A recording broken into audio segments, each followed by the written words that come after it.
गद्दी की मर्यादा है। यहां मर्यादित बात होंगी, अमर्यादित कुछ नहीं होगा।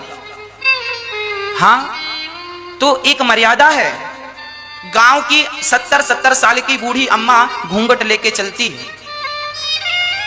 हम ये नहीं कहते कि आप भी घूंघट लेके चलो, हम ये कहते हैं कि बहुत मर्यादा में रहो। अच्छा है हम सबके लिए, है ना। किसी भी प्रकार से मर्यादा का उल्लंघन ना हो। मर्यादाओं का उल्लंघन होता है ना। लक्ष्मण जी ने रेखा खींची सीता के लिए, मैया इस मर्यादा में रहना। लक्ष्मण जी सीता माँ को एक मर्यादा की रेखा में बंद करके गए थे ना कि माँ लक्ष्मण रेखा पार ना करना, क्योंकि जंगल है, बड़े बड़े निशाचर हैं, बड़े बड़े राक्षस हैं और बड़े बड़े दुष्ट यहाँ भरे पड़े हैं। तो माता सीता, माँ आप इस रेखा के अंदर रहना, इस मर्यादा के अंदर रहना। सीता जी बोली ठीक है मैं मर्यादा में रहूंगी। पर जब रावण आया और उसने जरा धमकी दी कि तुम हमें भिक्षा देती हो कि हम तुम्हें श्राप दे दें, तो सीता जी को लगा कि पति को श्राप ना मिल जाए। अच्छा, माता सीता ने लक्ष्मण रेखा पार कर ली और जब मर्यादा की रेखा को पार किया तो परिणाम रावण उठा के ले गया कि नहीं। स्त्रियों को आज नहीं, सतयुग, त्रेता और द्वापर में भी खतरा था। इसीलिए अपने आप को छिपा के रखना चाहिए, है ना, छिपा के रखना चाहिए। एक सज्जन हमसे बोले महाराज जी घूंघट परंपरा तो बिल्कुल गलत है। हमने कहा देखो गलत तो थी घूंघट परंपरा, लेकिन अभी कोरोना ने फिर से घूंघट परंपरा चालू कर दी। अब सभी लोग मास्क लगाए घूम रहे हो, ये घूंघट परंपरा नहीं तो क्या है। यदि तुम अपनी मर्यादाओं को छोड़ दोगे ना तो प्रकृति कहीं ना कहीं से तुम्हें अपने हिसाब से बना लेगी। कितना भागोगे, कब तक भागोगे। अब मुंह छिपाए घूम रहे हो कि नहीं, हाँ या ना। जहां जाते हो मुंह छिपाए जाते हो।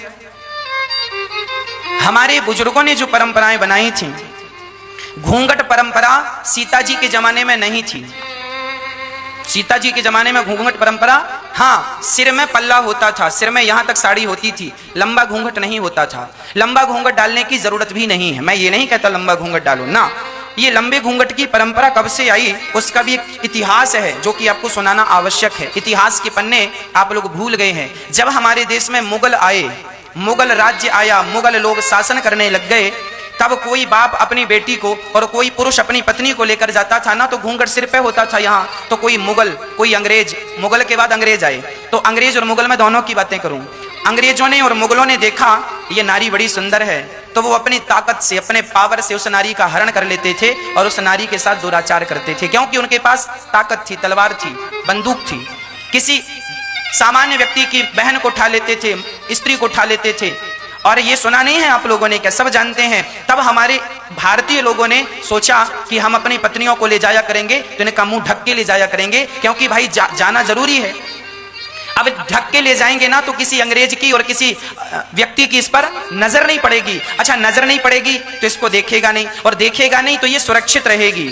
नहीं, इसे भी ना उठा करके मुगल और अंग्रेज लोग ले जाएं। इसीलिए फिर वो हमारी सारी स्त्रियों को एक संदेश दिया गया, पत्नियों को, बेटियों को, कि तुम जरा घूंघट रखा करो, चुन्नी रखा करो, क्योंकि तुम चुन्नी से सिर ढक लेना, पूरा माथा ढक लेना, और ताकि तुम्हें कोई देख ना सके। क्योंकि भारत की स्त्री बड़ी सुंदर थी, है और आगे भी रहेगी। उस स्त्री को कोई देख लेता था ना तो आसक्त हो जाता था। तो हमारी बहन बेटियों को कोई गंदी नजर से ना देखे, इसलिए घूंघट परंपरा चली थी। ये त्रेता युग में नहीं थी। माता सीता को बहुत ज्यादा लंबा घूंघट नहीं था। उस परंपरा में तो बेटी ससुर और बहू तो पिता और पुत्री की तरह रहा करती थी, है ना।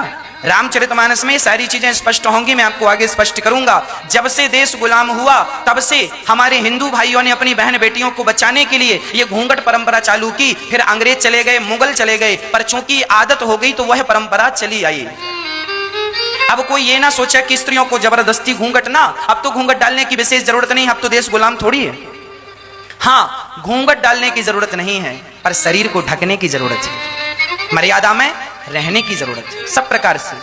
हाँ, प्रणाम गुरुजी जी। राधे राधे। मैं राधे राधे। मैं गौरी तिवारी, यहाँ थाना हीरानगर में ही पदस्थ हूँ। मेरा प्रश्न ये है गुरुजी, मेरा बेटा है 24 साल का, वो ब्लाइंड है, उसे बिल्कुल नहीं दिखाई देता है और संगीत का ज्ञाता है, उसको गॉड गिफ्ट है संगीत का, सारे इंस्ट्रूमेंट बजा लेता है, सब बिजनेस सर्विस में रहते उसको बहुत आगे जाना चाहिए था, मुझे पहुंचाना चाहिए था, लेकिन सर्विस में रहते मुझे टाइम मिला नहीं, मैं उससे परफेक्ट टाइम नहीं दे पाई।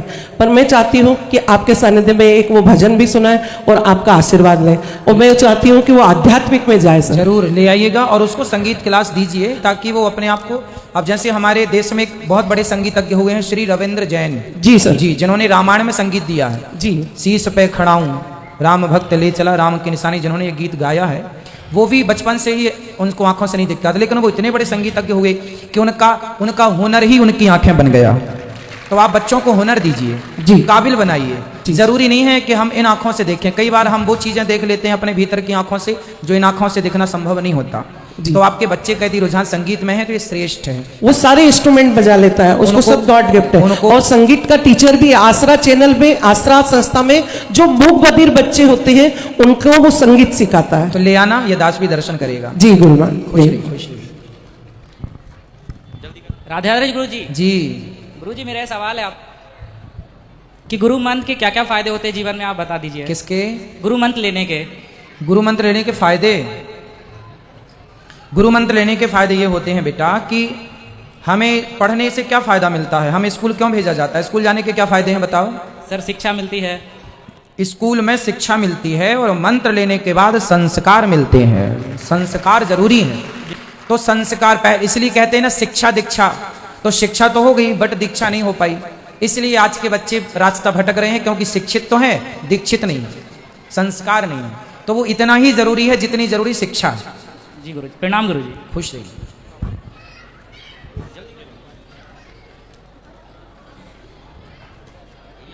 महाराज जी जय जय श्री राधे कुंज बिहारी श्री हरिदास।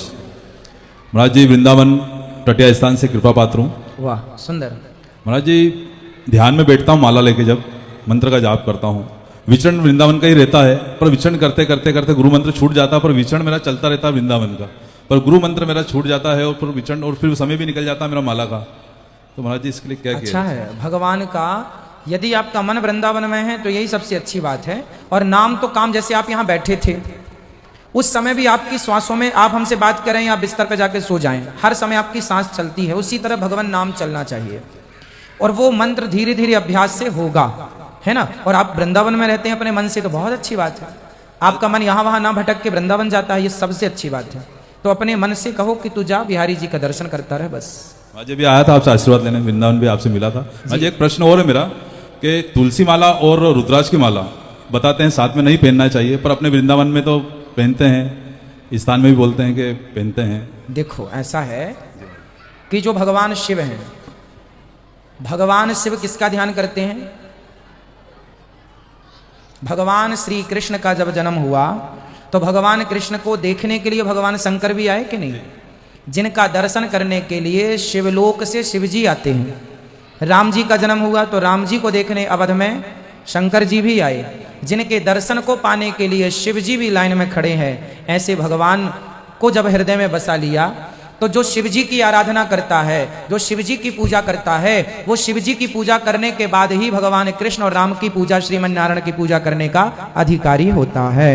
तो जब आप नाव से किनारे पहुंच जाएंगे तो नाव अपने आप छूट जाएगी। नाव में तब तक ही बैठा जाता है जब तक कि आप किनारे पर नहीं पहुंचे। किनारे पर पहुंचने पर भी आप नाव में बैठे रहेंगे तो किनारे पहुंचने का अर्थ क्या हुआ? तो नाव छूट जाएगी। उसी प्रकार भगवान रुद्राक्ष की माला पहनने वाला जब तुलसी पहनता है तो इस भाव से कि मुझे रुद्राक्ष ने तुलसी तक पहुंचाया, मतलब भगवान शिव की उपासना ने। अच्छा, नरसिंह मेहता को आप जानते हैं? नाम सुना आपने?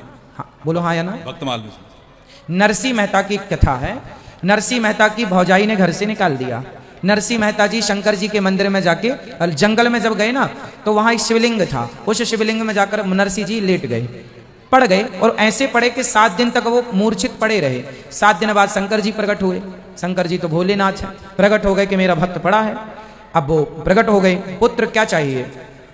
तो नरसिंह जी ने कहा भोलेनाथ से, मुझको और कछु ना चाहिए, बस राधा कृष्ण मिलई दे। हे भोलेनाथ, मुझे और कुछ नहीं चाहिए, आप मुझे राधा कृष्ण भगवान का दर्शन कराओ। तो शंकर जी को जब पा लिया तो शिव जी की जिम्मेदारी है कि उन्हें ले जाएं। फिर नरसिंह जी को रासेश्वर रास मंडली में ठाकुर जी जहां रास रचा रहे थे वहां ले गए और भगवान शिव ने कहा, भगवान ने कहा ये जीव संसारिक कौन है? बोले प्रभु ये भक्त है आपका और आपको लेकर दर्शन कराने आपका लाया हूं। तो भगवान शंकर भी उठा उठा के भक्तों को भगवान से मिलाते हैं।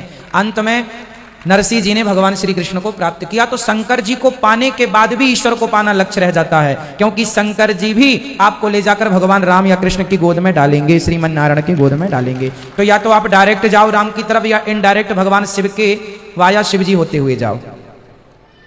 तो इसलिए साधक रुद्राक्ष और तुलसी दोनों भी पहन लेते हैं। कुछ लोग रुद्राक्ष के बाद तुलसी पहनते हैं, जो जैसा पहना है सब ठीक है, पर भगवान शिव की उपासना का फल है कि भगवान श्री कृष्ण की भक्ति प्राप्त होना।